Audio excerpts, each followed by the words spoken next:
السلام عليكم ورحمة الله وبركاته. قبل البداية شكرا لكم جميعا، لا تنسى الاشتراك في القناة وعمل لايك للفيديو وتعليق قد يحفزنا على الأداء كثيرا.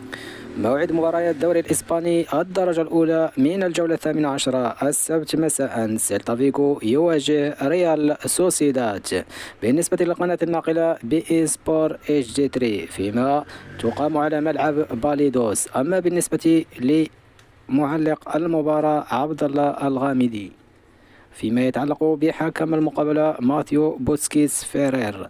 أما بالنسبة للتوقيت 5:15 مساء بتوقيت مصر، 6:15 بتوقيت السعودية.